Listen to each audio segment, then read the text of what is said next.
Today the topic is segmentation, and this in this video we are going deal the segmentation scheme in memory management. तो इसके previous video में हम लोगों ने paging देखा था, और पेजिंग के बाद ये हमारा दूसरा मेमोरी मैनेजमेंट टेक्निक है non continuous memory management allocation में सेगमेंटेशन। तो जब सेगमेंटेशन की बात करें तो सेगमेंटेशन है क्या? बेसिकली सेगमेंटेशन का मतलब segmentation that means we divide memories into segments. अगर इसको पेजिंग से कंपेयर करें तो इसमें कुछ सिमिलरिटीज भी दिखती है और बहुत सारी डिससिमिलरिटीज भी है। तो डिफरेंसेस को हम लोग बाद में समझते हैं। सबसे पहले सेगमेंटेशन है क्या? तो सेगमेंटेशन बेसिकली सपोर्ट करता है, it supports the programmer view of memory. अब ये प्रोग्रामर व्यू ऑफ मेमोरी का सपोर्ट कर रहा है, इसका बेसिकली मीनिंग क्या होता है? तो देखो, प्रोग्रामर जो भी एक प्रोग्राम लिखता है तो उसे ये कभी इस तरीके से नहीं सोचता है कि उसका जो डेटा स्टोर किया गया होगा मेमोरी में वो एक लीनियर अरे में होगा, वो सीक्वेंशियली डेटा रखा हुआ होगा। नहीं, वो बिल्कुल इस तरीके से सोचता है कि अगर हमने ग्लोबल डेटा को डिफाइन किया है तो वो ग्लोबल लोकेशन पे है, फंक्शन है तो फंक्शन के लिए एक अलग होगा, वेरिएबल्स है डिफाइंड है तो वेरिएबल्स के लिए अलग होगा। कुछ इस तरीके का कॉन्सेप्ट प्रोग्रामर के दिमाग में होता है। और ये जो सेगमेंटेशन है, ये segmentation memory location memory management का जो टेक्निक है, मेमोरी को एलोकेट करने का जो टेक्निक है, उसमें ये पर्टिकुलरली बिल्कुल उसी कॉन्सेप्ट को यूज करता है जो बिल्कुल प्रोग्रामर जिस तरीके से सोचता है।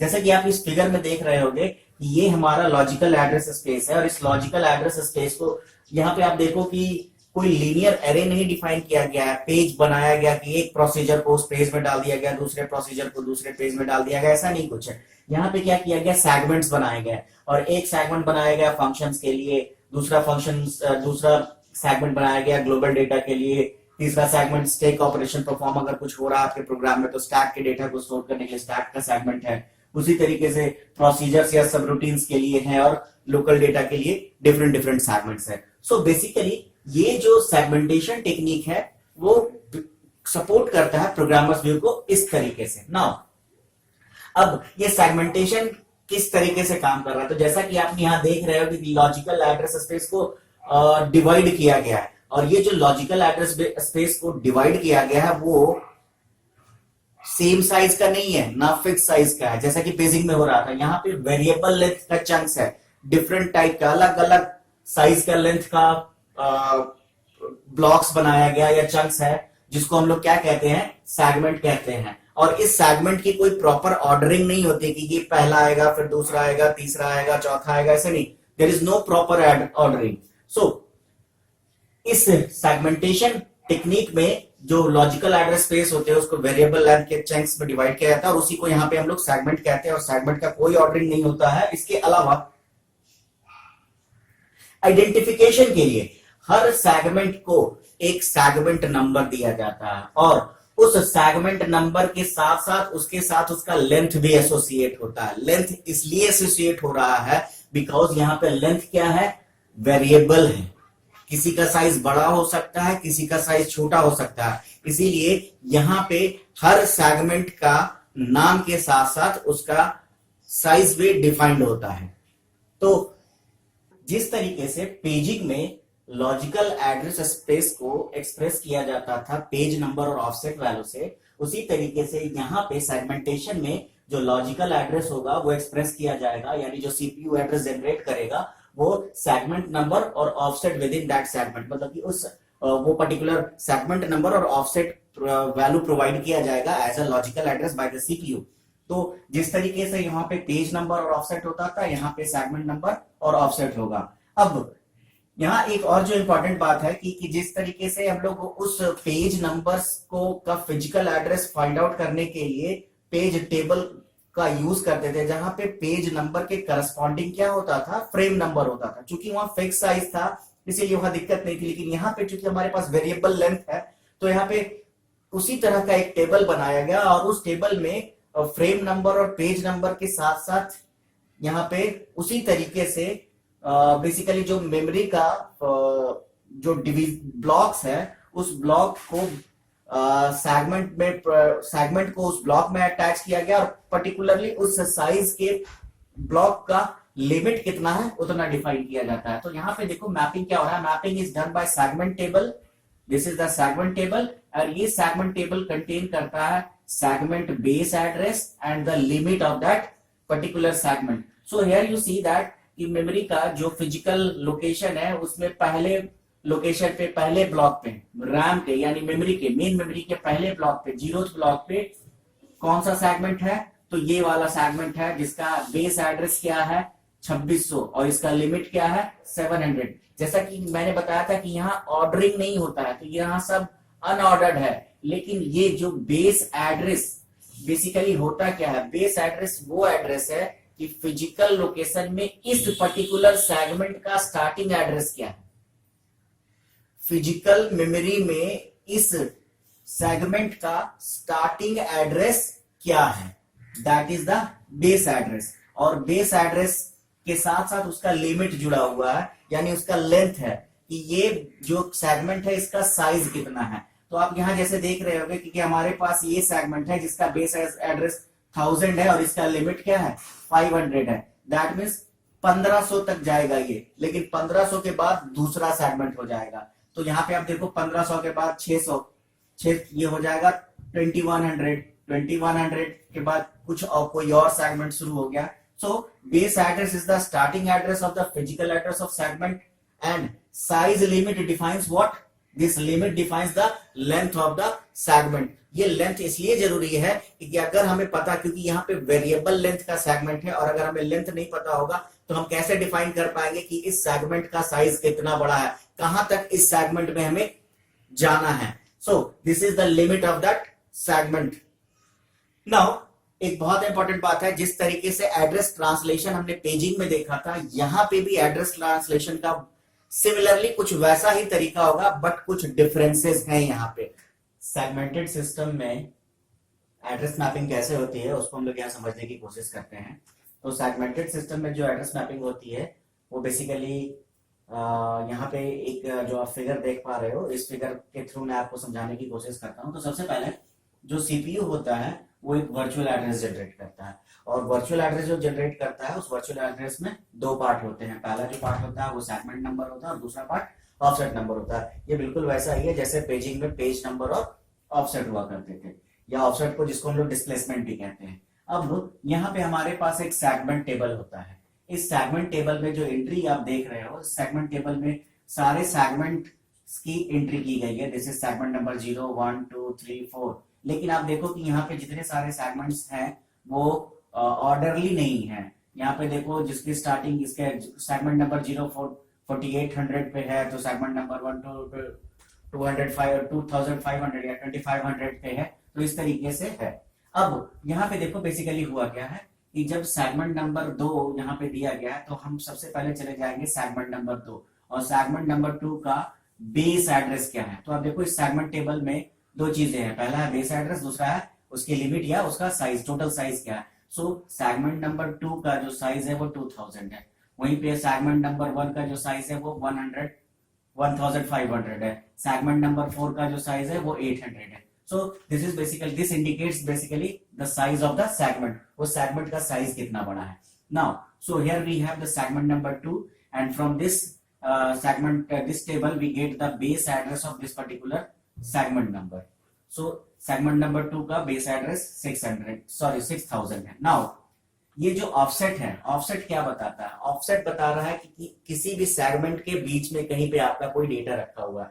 So we have segment 2 जो कि 6000 से लेके 8000 तक है, मतलब उसका साइज 6000 to 8000, और 6000 to 8000 में कहीं पे भी हमारा डेटा हो सकता है। So we require the data which is at, if we consider it as 0, segment number 2 का ये स्टार्टिंग जो बेस एड्रेस होगा वो हम इसको 0 लॉजिकली 0 मानते हैं, तो 0 से डिस्प्लेस करना है कितने तक, 600 तक डिस्प्लेस करना है। तो हमें यहाँ बेस एड्रेस मिल गया है 6000, मतलब प्राइमरी मेमोरी में बेसिकली सेगमेंट नंबर 2 का 0 कहां होगा, तो 2 का 0 6000 पे है, तो हमें 2 का बेस एड्रेस मिल गया।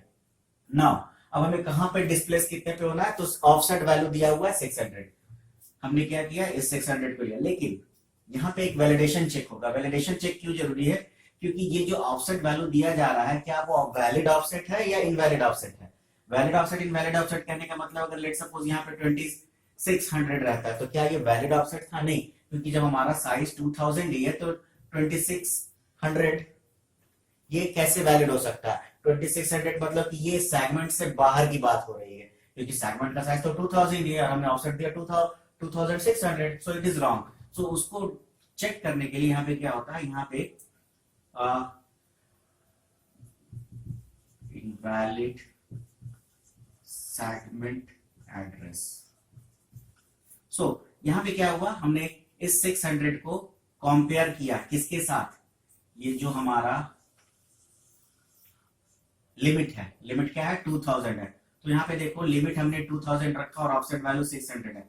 तो क्या ये जो 600 है ये छोटा है या नहीं है? 2000 से छोटा है, लिमिट से छोटा है या नहीं है? यस। अगर नहीं है, अगर ये मान लो 2600 होता यानी नो होगा ये, तो उस समय कहा जाएगा कि ये सेगमेंट एड्रेस जो दिया गया है या जो ऑफसेट प्रोवाइड किया गया है वो इनवैलिड होगा, ये एड्रेस हो ही नहीं सकता। और अगर ये 600 है दैट मींस ये कंडीशन सेटिस्फाई हो रहा है, that means 2000 is greater than 600, it is okay, then yes. तब क्या किया जाएगा, इस बेस एड्रेस में ये 600 को हमने यहाँ पे क्या किया, ऐड कर दिया। So this is the actual physical memory address. Logical address क्या था? Segment number 2 offset 600, but the physical address is what? Somewhere here 6600। This is the physical address. So from this logical address we find the corresponding physical address, और इसी को हम लोग कहते हैं, यही बेसिकली जो है वो है किसी भी सेगमेंटेड सिस्टम में एड्रेस मैपिंग कैसे की जाती है। अब एक जो सबसे इंपॉर्टेंट बात आती है कि ये सेगमेंट टेबल जो प्राइमरी मेमोरी में होगा, अगर हम चाहते हैं कि फास्ट इसको करना चाहें तो बिल्कुल पेजिंग की तरह यहाँ पे भी इसको हम लोग कोई फास्ट मेमोरी में रख सकते हैं, लेकिन ऐसा करने से हमारा कॉस्ट इंक्रीज करेगा। और सबसे इंपॉर्टेंट बात यहाँ पे ये होती है, क्योंकि ये जो सेगमेंटेड सिस्टम है वो सेगमेंटेड सिस्टम चूंकि वेरिएबल लेंथ का होता है। अब मान लो एक स्टैक ऑपरेशन आप परफॉर्म कर रहे हो, तो स्टैक ऑपरेशन में क्या होगा, आप धीरे धीरे करके एक एक करके डेटा डालते जा रहे हो, स्टैक का साइज क्या करता जा रहा है, ग्रो करता जा रहा है, ग्रो करता जा रहा है, क्योंकि ये वेरिएबल लेंथ का है। और एकाएक क्या होगा, धीरे धीरे जब आप स्टैक ऑपरेशन परफॉर्म करते जाओगे तो स्टैक एक टाइम पे होगा कि पूरी तरह से खाली हो जाएगा। यानी यहाँ पे साइज बढ़ना और घटना ये बिल्कुल एक नॉर्मल सी बात होती है, क्योंकि यहाँ पे फिक्स सिस्टम की बात हम नहीं करते हैं। सो इसीलिए बेसिकली एक टेबल होता है जिसको हम लोग बोलते हैं STLR, segment table limit register, और एक होता है सेगमेंट टेबल। तो इस segment table STLR and the second one is STBR, segment table base register. Segment table base register. So this segment table base register basically it stores the base addressing of all the segment, and the segment table limit register stores the limit of each and every segment. अब यहाँ एक सबसे important बात आती है protection and sharing की। तो protection और शेयरिंग कैसे परफॉर्म होता है वो देखते हैं हम लोग। तो जब हम लोग प्रोटेक्शन और शेयरिंग की बात करते हैं तो प्रोटेक्शन यहाँ पे कैसे किया जाता है, तो यहाँ पे हर इंडिविजुअल जो भी सेगमेंट होते हैं उस सेगमेंट के साथ एक प्रोटेक्शन बिट को क्या किया जाता है, एसोसिएट किया जाता है। और वो प्रोटेक्शन बिट बेसिकली ये डिफाइन करता है कि अगर प्रोटेक्शन बिट लगा हुआ है दैट मींस कि ये जो मेमोरी एरिया है या ये जो सेगमेंट है वो रीड ऑनली है। बेसिकली प्रोटेक्शन की जरूरत क्यों होगी, अगर हम किसी भी सेगमेंट को अगर शेयर करते हैं तो वन टाइम में कि इसको एक बार में अगर वो शेयर्ड है तो एक बार कोई भी जो भी यूजर है या कोई भी प्रोसेस है तो वो पर्टिकुलरली उस सेगमेंट को केवल रीड कर सके, उसको राइट ना कर सके। सो each segmentable entry is associated with protection bit specifying segment as read only or execute only.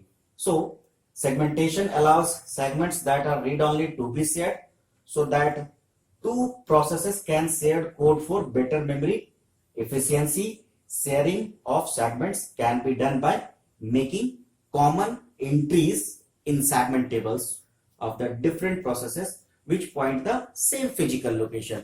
तो जैसा कि आप इस फिगर में देख रहे हो, बेसिकली इस फिगर में आप जो देख रहे हो कि यहाँ पे हमारे पास दो सेगमेंट टेबल हैं, जो दो यूजर के सेगमेंट टेबल है, और दोनों से यूजर ने कब एक कॉमन लोकेशन को एक्सेस करना चाहते हैं। वो कॉमन लोकेशन हमारा यहाँ 500 है। तो आप देखो ये 500 ये लोकेशन शेयर कर दिया गया, यानी यहाँ पे प्रोटेक्शन बिट में इसको रीड ऑनली बनाया गया है, एग्जीक्यूट ऑनली नहीं, यहाँ रीड ऑनली दिया गया है। तो इस तरीके से फायदा ये होगा कि यहाँ पे हमें मल्टीपल कॉपीज मेमोरी में नहीं रखनी होगी। अगर हम शेयरिंग को अलाउ करते हैं तो ये दो यूजर है तो दोनों यूजर अलग अलग कॉपी मेमोरी में रखता, लेकिन अगर शेयरिंग का परमिशन हम प्रोवाइड करते हैं तो दोनों यूजर एक ही मेमोरी लोकेशन को क्या करेगा, एक्सेस करेगा। तो हम क्या कर सकते हैं, मेमोरी को सेव कर सकते हैं। तो यहाँ पे एक कॉपी से ही दोनों यूजर का काम या दोनों टास्क का काम परफॉर्म हो सकता है। तो बेसिकली इस तरीके से सेगमेंटेशन सिस्टम में शेयरिंग और प्रोटेक्शन को परफॉर्म कराया जाता है। So in this video in segmentation, आप लोग नेक्स्ट वीडियो में मिलेंगे फिर वर्चुअल मेमोरी को लेके। Thank you.